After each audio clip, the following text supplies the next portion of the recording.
hatinya najis, otaknya kotor, udah gak bisa berpikir lurus. Otaknya udah cabul ya, pikirannya kotor. Nenek-nenek juga disikat.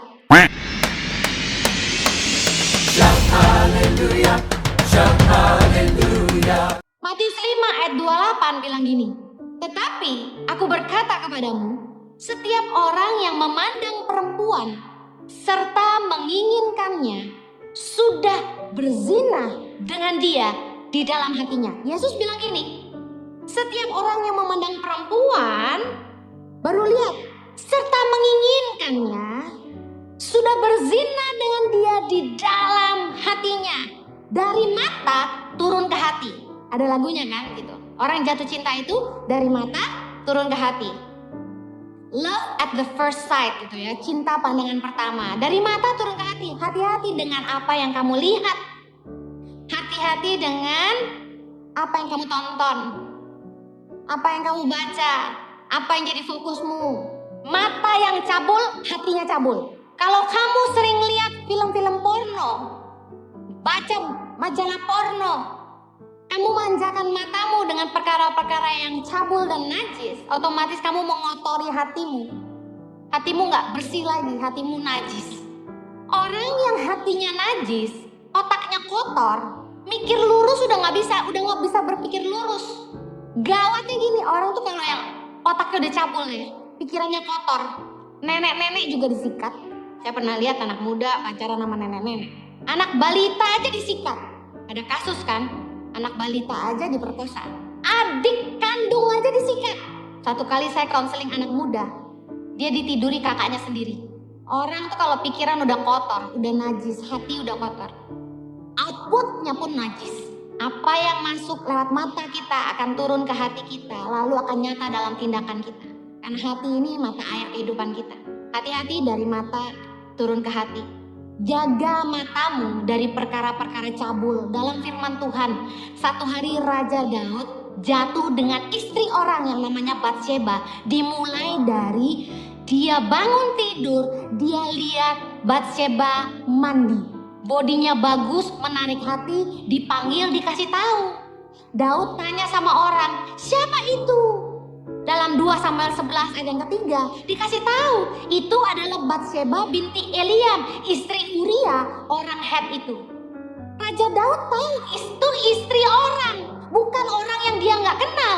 Uria adalah salah satu panglima perangnya yang setia sama Daud. Tapi kenajisan sudah membutakan mata hati Daud, dan yang terjadi adalah di ayat keempat, Daud tidur dengan dia. Daud udah gak pandang itu istri orang. Kenajisan sudah meracuni hatinya. Hati-hati dengan apa yang kamu tonton. Saya kasih tahu, sebagai perempuan pun, maaf, lihat perempuan lain tanpa busana aja menarik, apalagi yang laki-laki. Hati-hati, karena dengan melihat kamu mengotori hatimu dengan kenajisan. Kalau kamu mau bersihkan hatimu, berhenti lihat film-film yang membuat kamu jatuh. Karena gimana pun dosa itu selalu menarik di mata kita. Tentu sangat menarik buat hati kita. Anda harus bikin keputusan. Terakhir, supaya hatimu gak najis, baca firman Tuhan. Supaya pertimbangan hati kita adalah kebenaran dan takut akan Tuhan. Dari mata turun ke hati. Baca firman.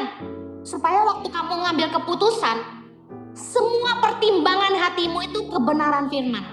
Takut akan Tuhan. Makanya penting baca firman. Yosua 1 ayat 8 bilang ini, janganlah engkau lupa memperkatakan kitab Taurat ini, tetapi renungkanlah itu siang dan malam, supaya engkau bertindak hati-hati sesuai dengan segala yang tertulis di dalamnya. Penting banget kita tuh merenung firman. Gimana sih Kak Heni cara merenung firman? Gini caranya. Doa, Tuhan kasih hikmat waktu aku baca firman, aku mengerti, dan biarlah Roh Kudusmu berbicara dan mengajari aku. Nah, waktu baca firman tuh jangan baca tuh kayak gitu. Gue jamin gak bakal jadi apa-apa. Baca firman tuh gini, satu ayat direnungin. Kayak sapi mengunyah tuh loh. Dikunyah, dipikirin, ini apa ya artinya ya? Diam. Makanya saya kalau baca Alkitab lama. Siapin firman juga lama, bisa berhari-hari. Soalnya baca direnungin, diem, bengong, makan kacang, bengong lagi. Direnungin. Renungkan firman Tuhan. Itu yang akan mengajar. Malam-malam tuh waktu kita mau tidur paling bagus baca firman. Kenapa? Apa yang kita lihat terakhir sebelum tidur itu terekam di alam bawah sadar. Waktu Kak Henny merenung firman malam-malam, bangun tidur itu kayak dibisikin sama Roh Kudus, diajarin firman Tuhan. Keren banget. Rasain, cobain. Ya, nanti malam baca firman terus bobo. Jangan pacaran. Baca firman. Supaya kita nggak kena tilang, kita mesti ngerti peraturan lalu lintas, ya kan? Jadi kita bertindak hati-hati. Sama, kalau kita nggak mau bikin salah, kita mesti ngerti kebenaran. Supaya kita nggak kena COVID, kita mesti ngerti apa yang harus kita lakukan untuk melindungi diri kita. Nah, tanpa pengertian akan kebenaran, kita nggak bisa jaga hidup kita. Kalau kita mau hati kita benar, renungkan firman Tuhan. Tuhan berkati, jangan lupa dengar ulang-ulang khotbahnya sampai merasuk di hati. Mari kita berdoa. Bapa di sorga, kami bersyukur untuk kebenaran firman-Mu. Kiranya firman-Mu memerdekakan kami. Biar kiranya Roh Kudus boleh menolong kami. Supaya kami boleh sungguh-sungguh merenungkan, menghidupi, dan melakukan firman. Jaga hati kami Tuhan. Biar hati kami tidak condong kepada kejahatan. Biarlah hati kami murni, suci. Dan kami bisa peka dengan suara Tuhan.